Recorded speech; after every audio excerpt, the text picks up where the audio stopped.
Wittenberg Project. Something interesting.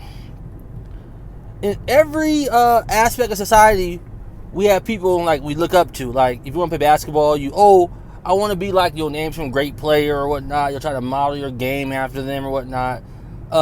Career, you might have some CEO you work with that is a hard worker and this and that, and knows so much and might take you under his wing and this and that. Or people who want almost any genre. You know what I'm saying? Music. Oh, I love the way Jimi Hendrix played the guitar, or some old rapper, whatever.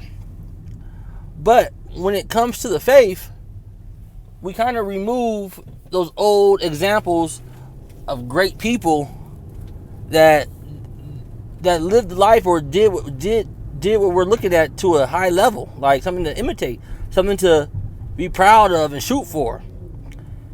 I say that because we kind of remove the aspect of saints and martyrs from our traditions. And this is going across from Lutheran to Protestants. Don't get me wrong, we in Lutherans, we acknowledge the past. So we hold them in high esteem, you know what I'm saying? But it's not like we really put them on the pedestal, because we're always concerned about idolatry and things of that nature.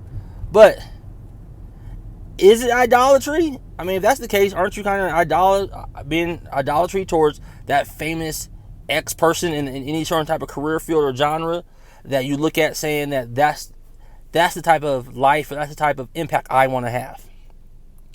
It's just crazy to me, because like recently we had some Christians that were were murdered.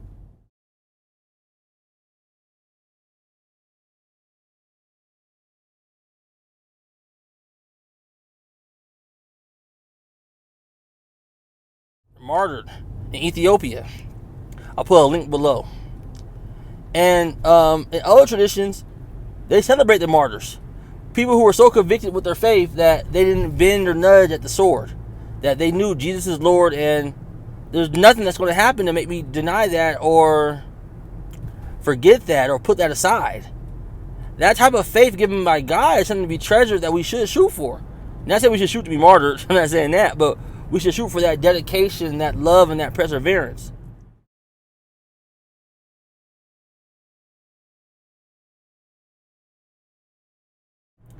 But we removed all of that to where, put it this way, when I was studying other traditions, right, and I read about Saint Moses of Ethiopia,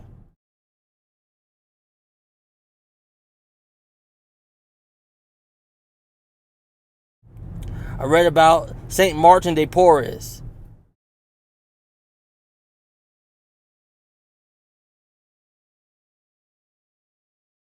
Just holy men that their life motivated me. I learned a lot just from their life. It was like people who you can say like, yo, this guy, he had an impact, that something that I would shoot for. All to the glory of God. So it's not idolatry, but it's something that we miss. You know what I'm saying? We kind of just look at like, oh, my mentor in the faith is someone in my church. Cool. You know what I'm saying?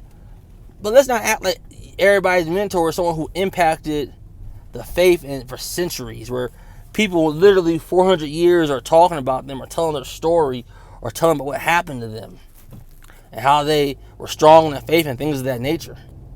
There's some amazing things out there we could learn and we could shoot for, we could strive.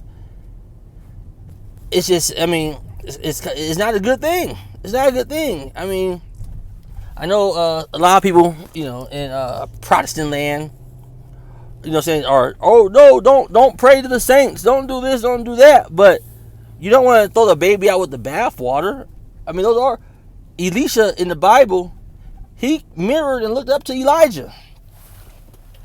There's classic examples of this type of stuff in Holy Writ. Even Paul in one part was talking about be an imitator. You know what I'm saying? So it's a lot that we kind of push to the side that we really could learn a lot from throughout history. Saints that put their faith on a pedestal and went to the ends with it. Nothing could shake them from it. And if you could sit here and say, oh, I modeled my basketball game after LeBron James. Since age 6, all I wanted to be like was him. I practiced his moves. I did this. I did this. What's wrong with having somebody in the faith that you look up to or you imitate in that same sincerity? Someone who you still look at saying that, okay, St. John Bosco. Yo, this dude has schools named after him. He was so in tune with helping the poor and helping the kids that he became an example for people. He impacted so many lives. It's just a lot that we can do more that can motivate and help us with our prayer life, our piety, our life in general. I found out that the Anglicans, they have feast days still that to recognize and acknowledge saints that fell, that were great Christians in their lifetime. Oh, that's great. That's great.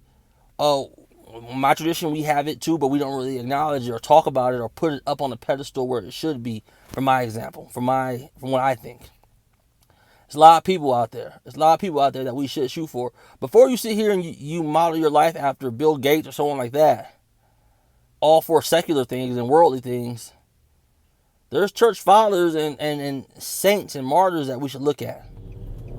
There's nothing wrong with celebrating how God used somebody. I mean, there's nothing really wrong with that. And it should be celebrated. I mean, it's been a lot that has happened in Christendom in our history that we shouldn't ignore. We should talk about it. We should talk about how hospitals are pretty much the result of Christians.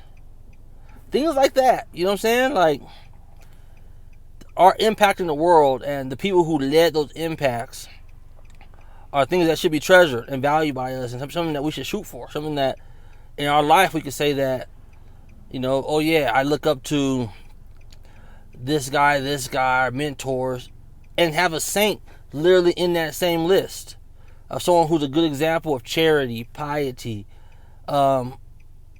evangelism, just things of that nature. I truly think that's something that can help us a lot. You know what I'm saying? Where the youth aren't just looking to their parents' example, which is great. As a parent, you should be an example. As a godfather, as someone in the church, a youth pastor, things of that nature. But those people who have finished their race and are already in glory that we could point to also, saying, look how God used them. And just, you know, the same type of motivation that helps people strive for greatness in other fields, I don't see no reason why it can't be for us, you know? You know what I'm saying? Anyhow, Wittenberg Project,